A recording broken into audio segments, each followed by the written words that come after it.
Sponsored by NABL Lab, Awadhiya consultancy and testing laboratory, पता है Rampur Baghelan, Satna, Madhya Pradesh.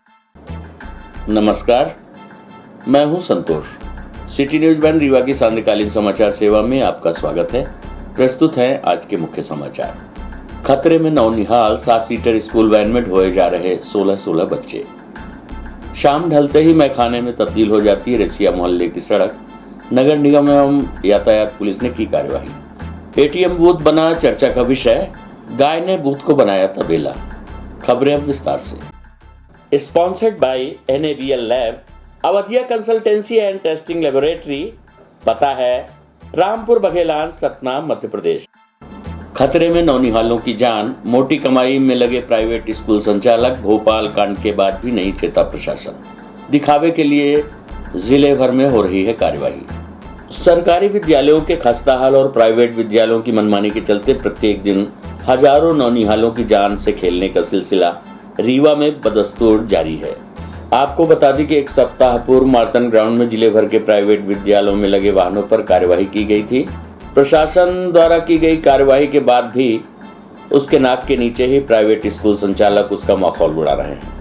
School संचालकों की ये निडरता निश्चित ही आरटीओ एवं यातायात विभाग के ईमान पर सवालिया निशान उठा रहे हैं। विगत दिनों की गई कार्यवाही में तो विभाग ने दावा किया कि पूरे जिले के स्कूल वाहनों को एक जगह एकत्रित कर उनकी जांच की जा रही है, लेकिन इसके बाद जिस तरह से नियमों की धज्जियां उड़ाई जा रही हैं वो इस कार्यवाही पर ही एक सवाल निशान। विगत दिनों की गई कार्यवाही में तो विभाग ने यह दावा किया था कि पूरे जिले के स्कूल वाहनों को एक जगह एकत्रित कर उनकी जांच की गई है, लेकिन इसके बाद जिस तरह से नियमों की धज्जियां उड़ाई जा रही हैं वो इस कार्यवाही पर ही एक सवाल है। हम बात करें रीवा जिला मुख्यालय तो यहाँ सैकड़ों प्राइवेट स्कूल संचालित हैं, जहाँ लगे वाहनों पर किसी भी तरह के गाइडलाइन का पालन नहीं किया जाता है। 7 सीटर गाड़ी में 16 बच्चों को भरने वाले चालक बेखौफ सड़कों पर गाड़ी दौड़ा रहे हैं, जिन्हें रोकने टोकने वाला कोई नहीं है। आपको बता दें कि विद्यालयों में लगे हुए वाहनों के संबंध में हम आपको शासन एवं प्रशासन के कुछ नियम से अवगत कराते। पहला नियम यह है कि किसी भी वाहन एवं बस में ओवरलोडिंग पूर्णतः प्रतिबंधित है। विद्यालयों में जिन बसों एवं मैजिक एवं अन्य वाहनों का उपयोग होता है उससे पीले रंग का होना आवश्यक है, जिससे विद्यालय का नाम भी अंकित होना चाहिए। साथ ही चाइल्ड हेल्पलाइन नंबर अंकित होना चाहिए। साथ ही स्कूल बसों में CCTV कैमरे, 2 दरवाजे, स्पीड गवर्नर, मेडिकल किट, वाहन का फिटनेस सर्टिफिकेट अनिवार्य है। सभी विद्यालय के वाहन चलाने वाले चालकों का पुलिस वेरिफिकेशन विद्यालय की जिम्मेवारी है और सबसे महत्वपूर्ण, प्रत्येक वाहन में एक स्कूल की महिला अटेंडर का होना आवश्यक है।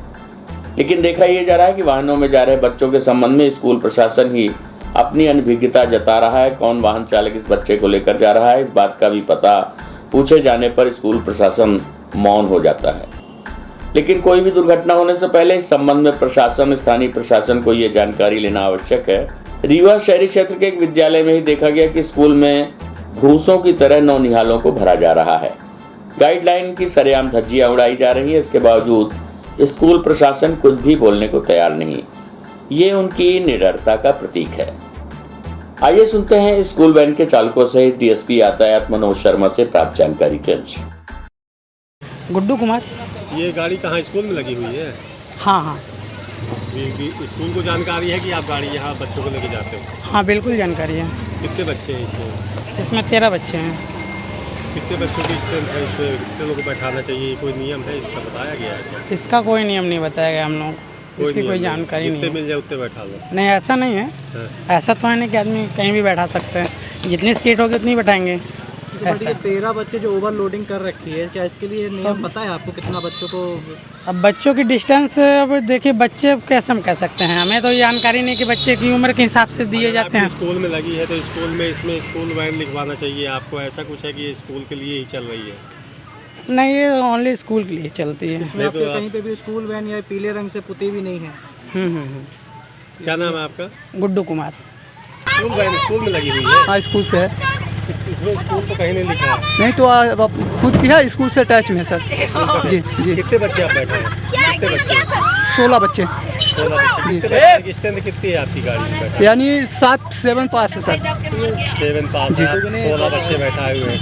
कोई दुर्घटना होती है तो कौन जवाबदार होगा, आप या स्कूल प्रशासन? नहीं, जवाबदार हम और स्कूल प्रशासन दोनों होंगे। दोनों होंगे, मतलब आप रिस्क ले रहे हैं। अब रिस्क तो नहीं ले रहे हैं सर, पर इसमें तो इतना वो भी नहीं होता। रिस्क नहीं ले रहे थे कि इतने बच्चे, छोटे छोटे बच्चों के, तो मतलब एक बैग सीट में 3-3 लोग बैठे। तो बैग भी रखे ना सर, इसी हिसाब से बैग भी रखना पड़ेगा। सिंगल शासन ने आपको कभी टोका कि स्कूल नहीं? प्रशासन ने स्कूल से अटैचमेंट में है सर, अब आदमी वैसे टैक्सी गाड़ी पे चला रहा है। गाइडलाइन माननीय सुप्रीम कोर्ट ऑफ इंडिया के द्वारा पहले ही जारी की जा चुकी है। उसका स्ट्रिक्टली फॉलो नहीं हो रहा था, जिसकी वजह से कुछ ऐसी दुर्घटनाएं घट गई हैं। लिहाजा इस समय शासन के निर्देश मिले हैं, ऐसे वरिष्ठ अधिकारियों को भी निर्देश मिले हैं, जो कोर्ट ने गाइडलाइन जारी की हुई है उसका अक्षर से पालन कराया जाए।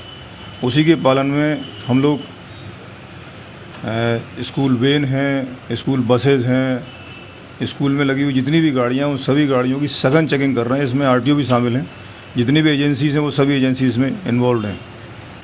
गाड़ियों में फर्स्ट एड बॉक्स कंपल्सन है, उसमें सीसीटीवी कैमरा भी कंपलसरी है, उसका कम से कम 1 महीने का एटलीस्ट बैकअप होना चाहिए, रिकॉर्ड होना चाहिए, जो उन्हें रखने के लिए बाध्य किया जाएगा। इसी तरह से गाड़ी में अगर जैसे वैन चल रहे हैं, छोटे वाली जो गाड़ियां हैं, उनमें गैस किट लगा रखे हैं इन्होंने, वो गैस किट इलीगल हैं या लीगल हैं, उनको चेक करना है। बैठने की व्यवस्था गाड़ियों में ग्रिल साइड में लगा हुआ है कि नहीं, बच्चों के बस्ते रखने की जगह है या नहीं, उसमें चालक परिचालक के अलावा अभिभावक से रिलेटेड कोई ना कोई एक, जैसे अगर बच्चियां हैं तो उनके साथ एक महिला शिक्षिका गाड़ी में हो, इन सारी चीज़ों को देख रहे हैं। लगातार कार्रवाई जारी है। अभी पिछले 3-4 दिनों में कम से कम 17-18 बसेस के ऊपर कार्रवाई की गई, जिनमें माइनर फॉल्ट पाए गए हैं। और इसके साथ साथ जो गैस किट के ऊपर भी विशेष ध्यान दे रहे हैं। अभी गैस किट से चलने वाली गाड़ियों को बंद कर रहे हैं, उन्हें हतोत्साहित करना चाह रहे हैं कि इस तरह की गाड़ियाँ बंद हो जाएं। पेरेंट्स से भी हम लोग अपेक्षा कर रहे हैं कि पेरेंट्स इस तरह की गाड़ियों में बच्चों को ना भेजें। इवन ऑटो में जो पेरेंट्स भेजते हैं, ओवरलोडेड ऑटो चलते हैं, बच्चों को अपनी गोद में बैठा लेते हैं ड्राइवर्स। इसके बारे में हम लोग स्कूलों में जाके भी सचेत कर रहे हैं, उनकी हम लोग फ्रीक्वेंटली मीटिंग भी ले रहे हैं। इनके जो अभिभावक हैं उनकी और जो स्कूल प्रशासन है उनकी अभी मीटिंग रिसेंटली ली थी, एक पिछले महीने हम लोगों ने मीटिंग ली थी कलेक्टर साहब के उसमें निर्देशन में, और ये सारे निर्देश हमने अपनी तरफ से इन लोगों को प्रेषित कर दिए हैं। अपेक्षा की जा रही है, हम भी अपेक्षा करते हैं कि बच्चों के संग कोई दुर्घटना न घटे। सर VLTD डिवाइस के लिए बात हुई थी, व्हीकल लोकेशन ट्रैकिंग डिवाइस। हाँ, वो लगाने के लिए वो कंपल्सन है, वो आप कंपल्सन कर दिया उस चीज़ का, वो लगवाएंगे। गाड़ियों में सभी में लगाया जाना जरूरी है, GPS लगाने के लिए बता दिया गया है। वो बहुत जल्दी ये लगा लेंगे, क्योंकि फ्रीक्वेंटली अब जांच कर रहे हैं हम लोग। जो कमियां हैं उन्हें हम अल्टीमेटम देके रवाना कर दे रहे हैं कि आप 2 दिन में 3 दिन में ला के दिखाएँ हमें, अदरवाइज़ फिर बड़े चालान करेंगे, वो कोर्ट भेजेंगे इन्हें। शाम ढलते ही मैखाने में तब्दील हो जाती है रसिया मोहल्ले की सड़क। नगर निगम एवं यातायात पुलिस ने की अवैध अतिक्रमण के विरुद्ध कार्रवाई। इस दौरान रसिया मोहल्ले में अतिक्रमण हटाने पहुंचे नगर निगम यातायात अमले को छूटा पसीना। आपको बता दें कि नगर निगम क्षेत्र में आज नगर निगम एवं यातायात पुलिस की संयुक्त कार्यवाही होते ही सिरमौर चौराहा सहित विभिन्न स्थानों का अतिक्रमण हटाया गया। इस दौरान दुकान के बाहर लगी दुकानों पर कार्यवाही की गई, जिसमें नगर निगम प्रशासन के द्वारा काफी सामान भी जब्त किया गया है। रसिया मोहल्ले में संचालित शराब दुकान के पास नशेड़ियों का जमावड़े के स्थानीय लोगों के द्वारा नगर निगम महापौर को संदेश दिया गया था। रसिया मोहल्ले में अतिक्रमण हटाने पहुंचे नगर निगम अमला एवं यातायात पुलिस को काफी विरोध का सामना करना पड़ा। आपको बता दें कि रसिया मोहल्ले में एक शराब दुकान के साथ साथ बगल में अवैध अहाता संचालित होता है, जहां नशेड़ियों का जमावड़ा लगता है। स्थानीय लोगों के लिए ये काफी परेशानी का सबब बन चुका है। स्थानीय लोगों का कहना है कि शाम होते ही रसिया मोहल्ले की सड़कें मैखाने में तब्दील हो जाती हैं। जब रसिया मोहल्ले में नगर निगम प्रशासन कार्यवाही करने पहुंचा तो ठेला लगाने वाले स्थानीय लोगों ने उनका विरोध शुरू कर दिया, जिसके बाद यातायात पुलिस के द्वारा सिविल लाइन थाने से संपर्क किया गया और अतिरिक्त बल बुलाते हुए अतिक्रमण हटाने का कार्य शुरू किया गया। प्रस्तुत है कार्यवाही की झलकी सहित नगर निगम के अतिक्रमण प्रभारी से प्राप्त जानकारी के अंश। शहर में कुछ जगह अतिक्रमण हटाने की कार्रवाई की जा रही है, थाना भी साफ में कुछ अवसरता भी हो रही है, क्या मामला है? मामला कुछ नहीं है, ये यहाँ रसिया मोहल्ला के आम जनता जो है, उनका यहाँ निवास स्थान है। यहाँ बहुत सारे लोग ये रोड पे ठेला लगाकर यहाँ व्यवसाय, क्योंकि यहाँ शराब की दुकान है, तो यहाँ इतने लोग पूरे सड़क में ठेला लगा लेते थे, जिससे लोगों का, बच्चों का, स्कूल जाने वालों का निकलना दुभर हो गया था।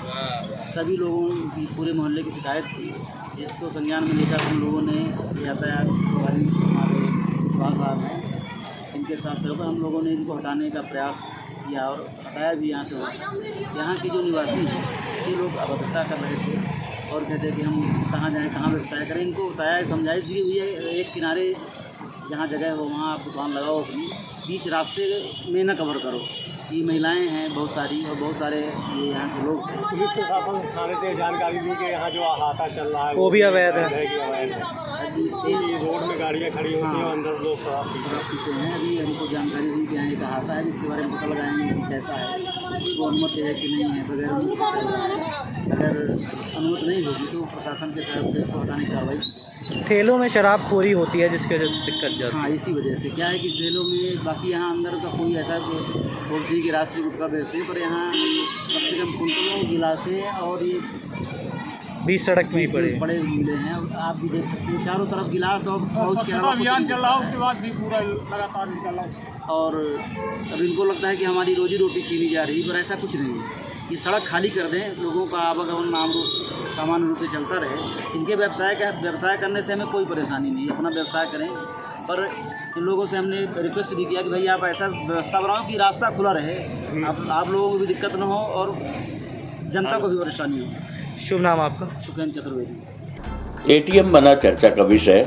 गाय ने भूत को बनाया अपना घर, नाक बांधकर पैसे निकाल रहे युवक ने बनाया वीडियो देखकर आप नहीं रोक पाएंगे अपनी हंसी।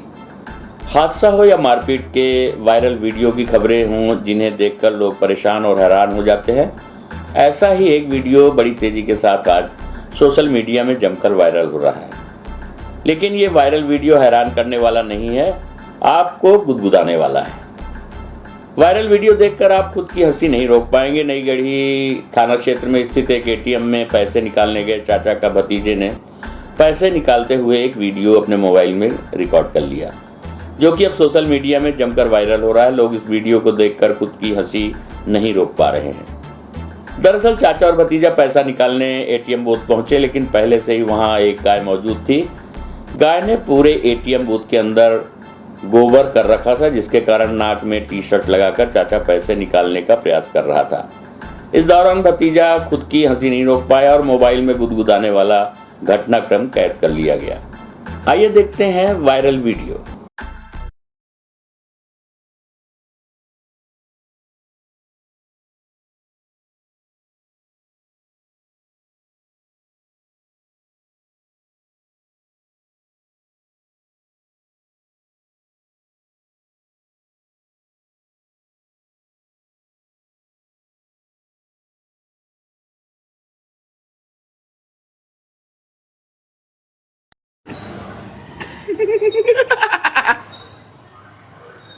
चाचा एक नहीं आ रहा।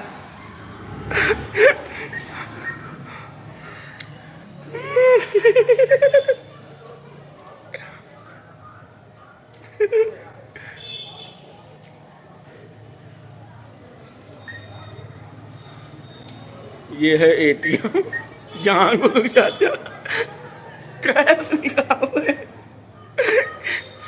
कृपा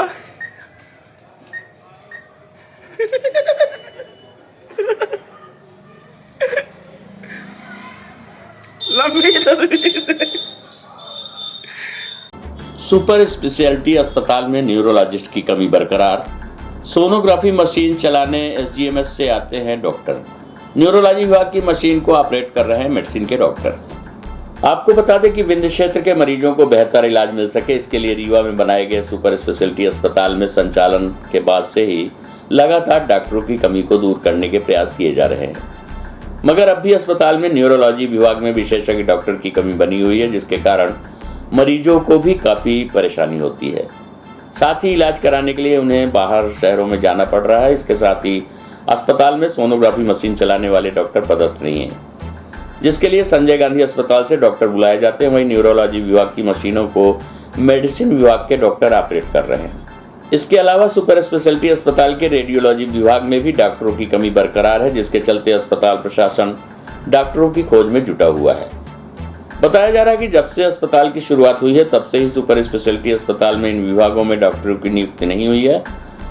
दरअसल पहले रीवा सहित विंध्य क्षेत्र के मरीजों को इलाज कराने के लिए बाहर के शहरों जैसे नागपुर, लखनऊ, दिल्ली जाना पड़ता था, जिसके कारण बेहतर इलाज के लिए रीवा में सुपर स्पेशलिटी अस्पताल की नींव रखी गई। परंतु यहाँ भी अब विशेषज्ञ और अच्छे डॉक्टरों की कमी बनी हुई है, जिससे मरीजों को परेशान होना पड़ रहा है। सुपर स्पेशलिटी अस्पताल में मुख्य रूप से न्यूरो विभाग के न्यूरो फिजिशियन और न्यूरोलॉजी डॉक्टर की आवश्यकता बनी हुई है तथा न्यूरो विभाग की मशीनों को चलाने के लिए विभाग से जुड़े ऑपरेटर नहीं है।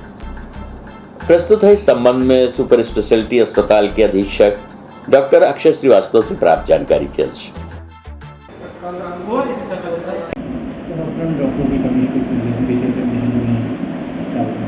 सुपर स्पेशलिटी हॉस्पिटल रीवा में अभी कुछ डॉक्टर्स की कमी ज़रूर है, जिसमें से हमारे कुछ विभाग संचालित नहीं हो पा रहे हैं। इसमें हम देखें तो न्यूरोलॉजी डिपार्टमेंट, जिसे को हम न्यूरो फिजिशियन कहते हैं, वो अभी हमारे यहाँ डॉक्टर्स अवेलेबल नहीं है।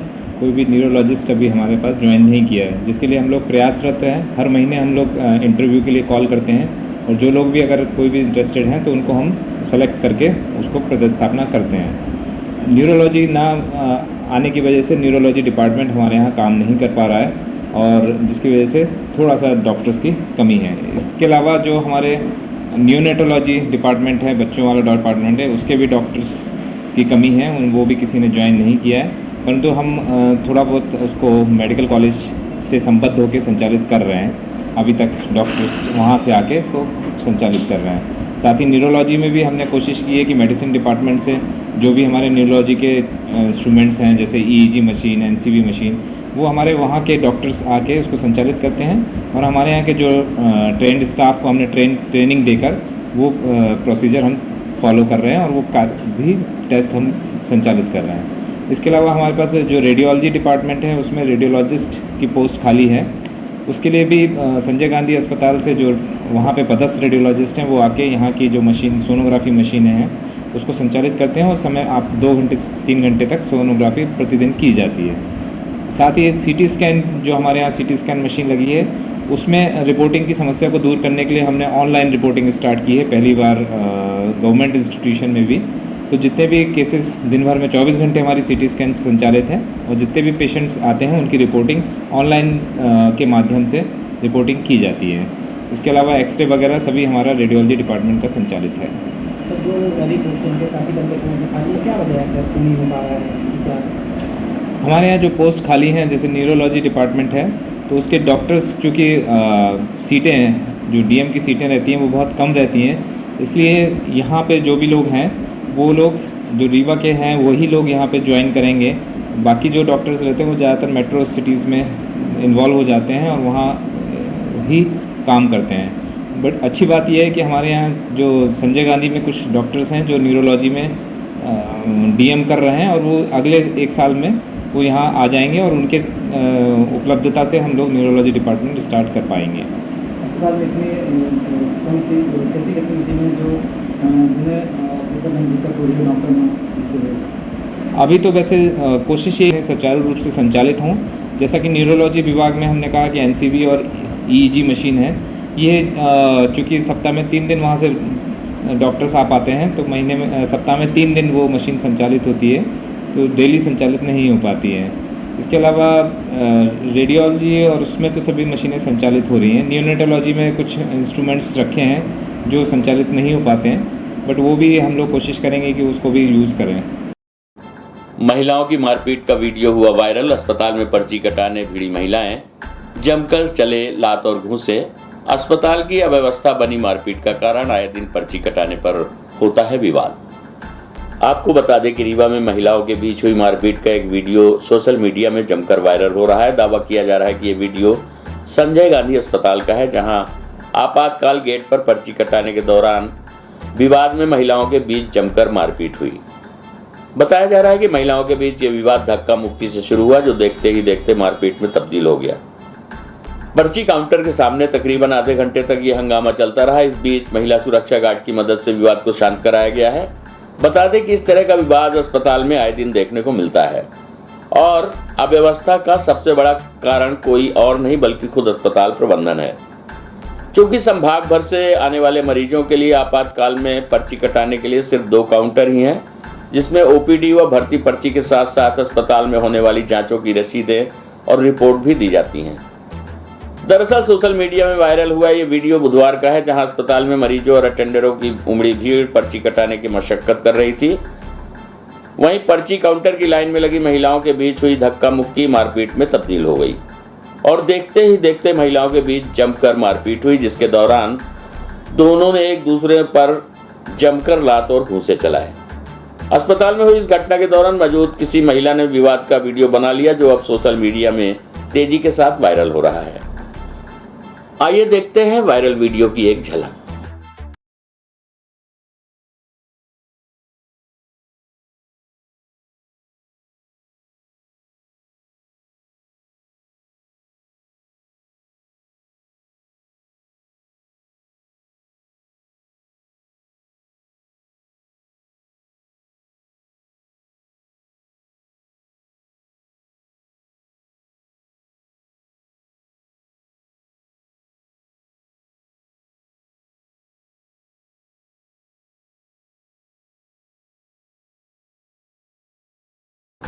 गौरव दिवस के अवसर पर वेंकट भवन में आयोजित हुआ सेवा पखवाड़ा। इस दौरान कलेक्टर एवं पूर्व मंत्री ने प्रतिभाओं का किया सम्मान। आपको बता दें कि जिले में इन दिनों गौरव दिवस मनाया जा रहा है, जो 25 सितंबर तक जारी रहेगा। इस उपलक्ष्य में विभिन्न प्रकार के सांस्कृतिक कार्यक्रमों का आयोजन किया जा रहा है। रीवा का गौरव ऐतिहासिक वेंकट भवन की साफ सफाई के साथ साथ साज सज्जा का भी कार्य किया जा रहा है। विगत दिनों नगर निगम महापौर के साथ कई अधिकारियों ने भ्रमण कर सुरंग को पुनः शुरू करने की बात कही थी। गुरुवार को आयोजित कार्यक्रम में विभिन्न कार्यक्रम में शामिल प्रतिभाओं को सम्मानित किया गया। इस दौरान कलेक्टर मनोज पुष्प ने चर्चा करते हुए बताया कि गौरव दिवस के अवसर पर अलग अलग कार्यक्रमों का आयोजन किया जा रहा है। लाडली लक्ष्मी बच्चियों के द्वारा रंगोली और अन्य कार्यक्रमों का आयोजन किया गया था, जिनमें अच्छा प्रदर्शन करने वाली लाडली लक्ष्मी को पुरस्कृत भी किया गया है। प्रस्तुत है कलेक्टर मनोज पुष्प एवं पूर्व मंत्री राजेंद्र शुक्ल से प्राप्त जानकारी के अंश। रीवा का गौरव दिवस है जो कि 25 तारीख तक चलेगा और इसके अंतर्गत अलग अलग स्थानों पर अलग अलग कार्यक्रम आयोजित किए जा रहे हैं।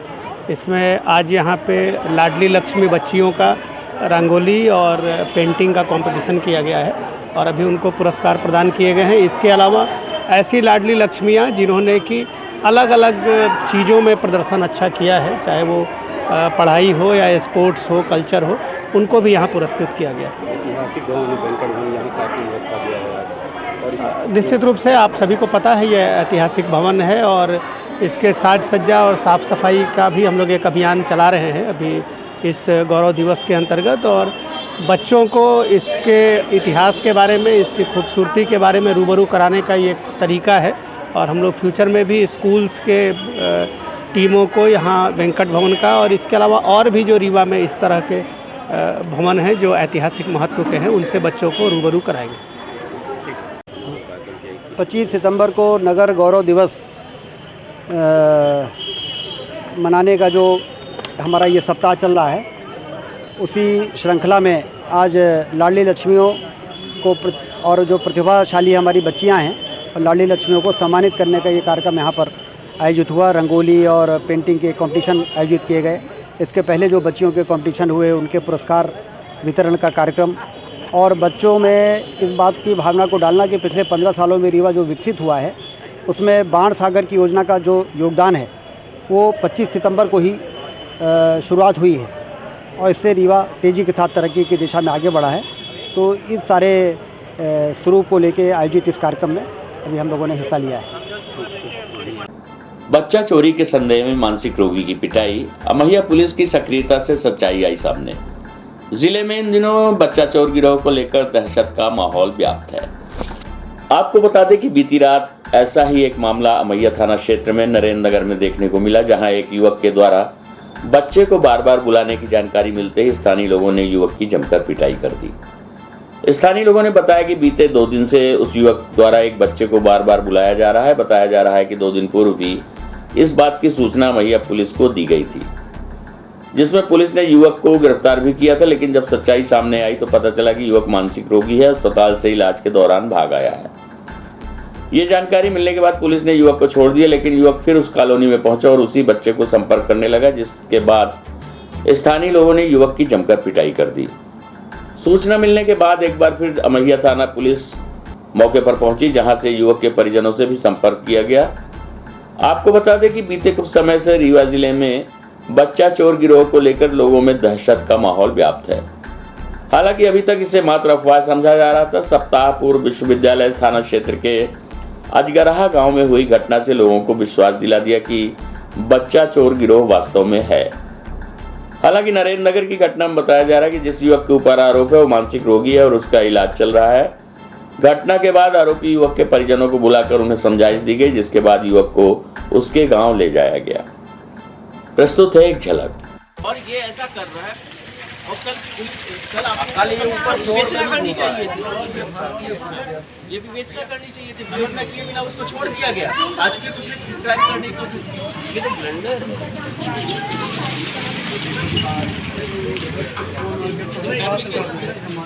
है। आज की खबरों में बस इतना ही।